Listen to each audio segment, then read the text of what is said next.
Hey guys, welcome back to the channel. In today's video, we're going over our list of the top 10 things we believe all RVers should carry with them, especially if you're doing it full-time like we are. These are tools we use almost on the daily, either for ourselves or helping somebody else, so we want to show you what they are. And in a future video, we'll also bring you a video on what extra things to carry for your RV that tend to go out a bunch, so you already have them kind of on hand, and they don't cost that much, so that'll be good information for you guys. Okay, the first thing we're going to go with is a voltmeter. You're going to want a voltmeter. You don't have to go with anything too fancy. This is just a Klein CL800. This one has the amp clamp and all that stuff. It does a bunch of the stuff, and it wasn't that expensive. But you're going to want something like this. You'll find yourself using this a lot, especially if you're a do-it-yourselfer and you're trying to check, make sure you got voltage at an outlet or something like that. And you can also pick up one of them straight, these things here let you know if a wire's hot or an outlet.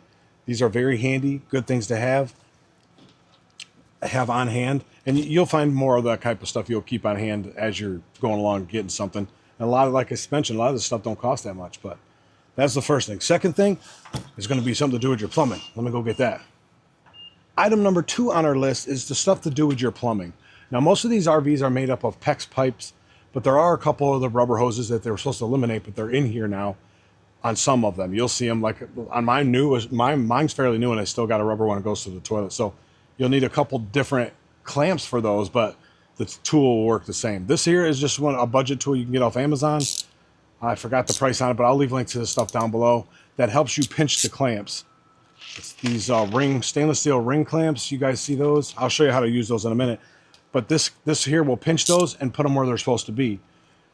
This works great, but I have found where you have to open it this far in order to get it onto the clamp. In some of them tight spots in these RVs, this creates a problem. So what we did was we went out and got, Ryobi has a powered one. This is, it's bigger, heavier, but it fits in the smaller spots. I don't have to open anything up. I could just sit here and press the button, and it will pinch the clamp that we need to do. And then, just as an honorable mention in that plumbing area, this is the removal tool for those clamps.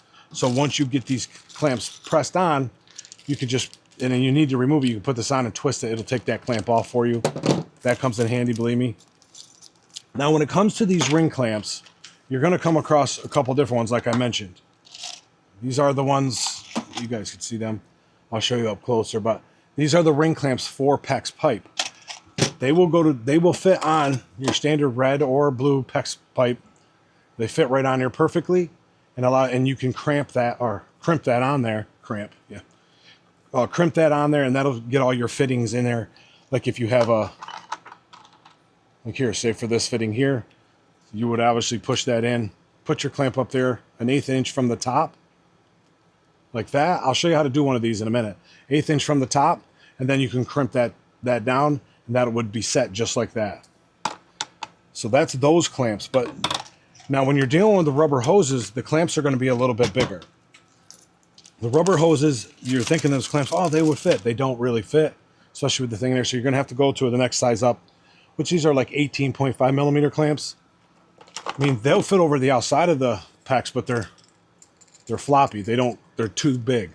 These go more for the rubber hoses that go to like some of the toilets you'll see. Or I did an RV the other day, and they had the rubber hoses going to the dishwasher.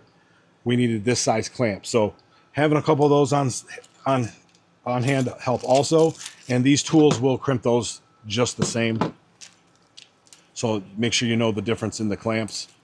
Now, like I mentioned, showing you that if you just put a fitting in here with one of these PEX clamps, and you could squeeze this on here, you literally, I'm sure some of you know what you're doing, but you're going to open this tool up, get it on here, and then you're just literally going to just drop it, I guess. Literally, that's what I like about the powered one. It's like one-handed operation. You get it on here, an 1/8 inch from the top, from the very top of the PEX, you're going to see an 1/8 inch. I'll do a video about this later on how to do this stuff with the PEX, but it'll be an 1/8 inch from the top. You're going to get this on the ear of the clamp, and then you're just going to just squeeze the pliers, and then it'll stop automatically. It like ratchets down to the right position for it, and then you're all set. I've been RVing for a while, so my setup, I have this little, just a little Husky storage container that has a bunch of different PEX fittings in it.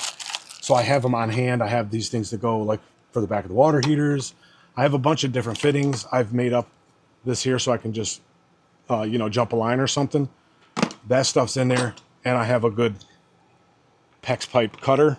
So I guess this could all be number 2, which is your few plumbing tools, the removal tool, the crimp tool, and the pipe cutting tool. Those are the 3 main ones you're going to want, along with carrying a few extra clamps and fittings. You'll get those over time, I think, as you figure, oh, when you go to the hardware store and you're like, oh, I need this part, buy a couple extra. Then you'll have them on hand for the next time it happens. It saves you that time and that energy when you have to go to this, you know, oh, crap, this happened. Now I got to get to the hardware store. So you'll have them there with you. So that's number 2. Let's get over here and let's look at number 3. Okay, and number 3 on our list has to do with your water heater. Now, not every water heater is going to need these. If you have a Dometic water heater, chances are you got an aluminum tank. It doesn't have an anode. Or if you have a tankless water heater, that won't have an anode either. But for the Suburbans, which a lot of them have the Suburbans, you're going to need a few tools to keep up your maintenance. This particular tool here you see with the cutout, this is to take the pressure relief valve off of your water heater if you have to replace it. Sometimes they get, you know, a little buildup on them and then they stick. They're cheap to replace. You just need this tool to take it out. That's the tool for that. And then this one here takes out your heating element, which they're cheap to keep on hand. That's one of them tools, or one of those parts I was going to mention in the next video, or in another video, that you should carry on hand as a heating element. But this is the tool that will get that element out. And then this tool here, this socket, will get your anode out of the bottom of your water heater. And that's also the port where you're going to flush your water heater. Not all water heaters will have the anode, like I mentioned. If you have a smaller RV travel trailer that doesn't have an anode, you probably won't have the access for that. You'll just have the drain plug. So you won't have an anode, but you will have an area down there to use that tool to get that plug out so you can flush your tank. And that brings me into number 4 for the things, which is the wands to clean out your water heater. Now, there's several different ones out there. You can make up your own if you want. This is the budget-friendly one. It's all plastic. If it's good and flexible, it's got the shutoff at the end. If you want to do an upgraded one, this is the all brass end on it. Same shutoffs, and it's still flexible for you to use it. And that goes in the hole where the anode is so you can flush it out. We've done videos on that, maintaining your water heater. So check those out if you're not sure how to do it. But these here is what you're going to need to hook up to your hose to clean out that area. A lot of that calcium and stuff build up inside is going to come out with these wands and help you clean that out. So that is what was that, 3 and 4? Let's find out what number 5 is. All right, guys, must-have tool number 5 on our list is a good silicone gun. Now, we have this one here. This is caulk and seal gun. It's pretty stout. You can get the cheaper ones. I mean, there's like $5, $10 ones at the like Harbor Freight or Home Depot or stuff. This one is just a little better. And then when you press on, it lets off a little so you don't get that squirt out as much. This is a pretty nice tool to have. Now, and to go to the upper end of this, depending on how much silicone you're doing, if you're just doing maintenance, you know, touch-up spots, this is perfect size for you. It does what you need to do. If you're doing bigger jobs, you got the powered version. Our tool line most of the time is DeWalt for the 18 to 20 volt stuff. So this is what this is. This is a powered silicone gun. We use this for the long runs on the roof, like the front cap and the back, because it takes one whole tube just to do the whole width. So this here is nice just to pull the trigger and hold it constant than it is to keep pressing it all the way across. It does cost a little bit more, but it's worth it if you're doing something like that a lot. We also do a lot of RV maintenance, so that's why you'll see us have some of these tools, because it makes it easier for us when we're doing the job. And then you're going to want to keep a couple different silicones on hand. I keep black, white, and clear on me on the RV, along with like lap sealant for the roof and stuff like that. And I keep them in these airtight tubes. This here prolongs the life of your silicone. It doesn't, most of the time your tip doesn't get all plugged up because it has a little plug that goes in the end of it. And then they sit in here and they got rubber seals in the bottom. These are awesome. Just an honorable mention in the silicone category. If you haven't seen these, this will make your silicone last quite a bit longer than it would if you didn't have these. So that's number 5. Let's check out number 6. All right, and number 6 goes without saying, a nice reliable toolkit that has basically all the stuff you want in it. We carry a lot of tools with us. Like I said, we do maintenance stuff, so having the right stuff is important. This here's just happens to be a kit that was on sale by DeWalt. Everything else in here seems all right, but the ratchets stick. So if you're looking at DeWalt, remember the ratchets stick. I even got a replacement still stuck, and you got to bang it on the ground to get it to work. But overall, it does the job. Something that's going to have all you're going to need for, You got wrenches, Allen keys, a bunch of different bits. You got sockets, and you got your 1/4 inch, 3 inch, and 1/2 inch drive ratchets with the sockets to go with them. So has everything you need. It doesn't take up a lot of space.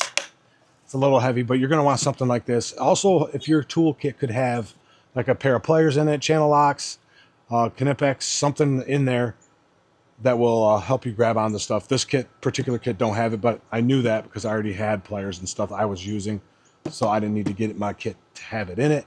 But I know Craftsman has nice kits like that have that in it already, and they still have the lifetime warranty. You just got to buy them through Lowe's, and then you can stop at any Lowe's and get stuff warrantied out if you had that problem. But a good toolkit is number 6. I think that's number 6 on the list, right? Yeah, number 6 on the list. Let's go to number 7. Number 7 on our list of important tools to carry if you're an RVer is a temp gun. This is a particular one we have. There are a bunch of other ones. We have another one coming that we just ordered by Klein. We like it, kind of has better features on this stuff. We'll leave links to this stuff down below. If you are interested in any of this stuff, we will leave links to them down below. They're affiliate links through Amazon. They do help the channel a little bit. So if you are inclined to get something, please click on our links, and that'll help the channel out directly. Anyway, your temp gun, you're going to use this for multiple things. You can check your connections at your batteries if anything's getting hot. Also, during the towing, you're going to check your hubs on your RV. You can also check your brakes if you got one sticking. So it has a lot of uses to it. And in that same category, now that was number 7. When you go to number 8, you're going to want a good air pump for your RV and for your tow vehicle.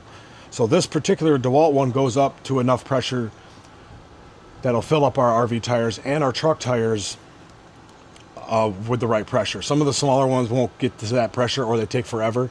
This one's not the fastest one. I think the fastest one I've come across is the Via Air.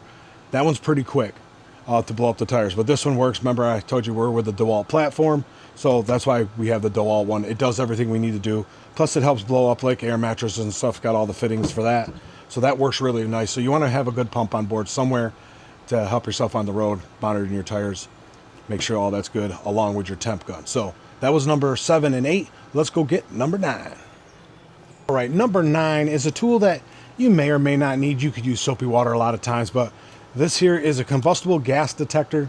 This here comes in handy for a lot of things. If you're checking for gas leaks at your stove, at your propane hookups, underneath where the hoses go, this is going to sniff those combustible gases and let you know if you have a leak. Yes, they have leak detection bubbles you could put over fittings and look for it to bubble, but this is definitely going to give you a read. It even takes, you power this on and it warms up, then it'll give you that little noise. We'll show you what that noise is here in a minute. It goes tick, tick, tick. And when it senses gas, once this warms up, it'll make a, see if you guys can hear it. That's the sound it'll make when it detects gas. So you get that and then you weed it out to where it detects nothing. Now, if you get near some combustible gas like propane or anything like that, this will go off, let you know that you do have a leak. It's important. It's not very expensive either, but it's one of those weird tools you might not think of. So that's something to keep in mind to help you find those gas leaks. And it has that nice head on it, so you can reach around some corners. You know, if you're trying to get in behind your furnace where the gas line goes in, or around in the back of your stove or by your propane, this is pretty nice to have. Sometimes those areas are hard to get into with the bubbles. Pretty cheap item, but it gets in there really easy. And finally, let's go to our number 10 item. I'll show you what that is. And last but not least is probably the most used tool that you can have is a small impact or drill set. This one happens to be the Milwaukee because our platform for 12 volt is Milwaukee. They come with the little batteries. Don't take up much room. They're lightweight, pretty cheap. I mean, I think this was $50, not including the battery. So pretty cheap with a good bit set, because your RV is going to have those weird size. I think like you got the square heads, which are like the Robertson's bits. This kit has those. It has extensions, has long length Phillips and straight. It has everything you're going to need in a nice kit. So make sure you get one of those. They run these pretty cheap during the holidays at like the big box hardware stores. So make sure you check out for those. And that's number 10 on our list. This one is probably the most used out of all of them, but that's our list of the top 10 most used tools for RVers, or must-have tools for RVers. We will do a video later on some of those things you would want to carry as an RVer, especially if you're doing it full-time, so you have some of those parts on hand. Some parts for the furnace, some parts for the water heater, plumbing, electrical parts. They're not expensive, but they're nice to keep on hand. So it does, don't have any downtime. You can get it fixed quite quickly, especially if it's like on a weekend or you're a distance from, you know, a hardware store. Maybe you're boondocking and you're quite a few miles from a hardware store. Having some of that stuff on hand would be helpful. So if you guys found this video helpful or informative at all, please leave a comment down below so we know you're liking it. Give it a thumbs up and let everybody know you're liking the channel. Subscribe if you haven't to. Our analytics show that a lot of you guys aren't subscribed. It don't cost you anything. It's free. Just click the subscribe button. Help us out here on the channel. We'd like to grow. Hopefully you found this helpful. Anyway, until next time, guys, thanks for watching. Try something new.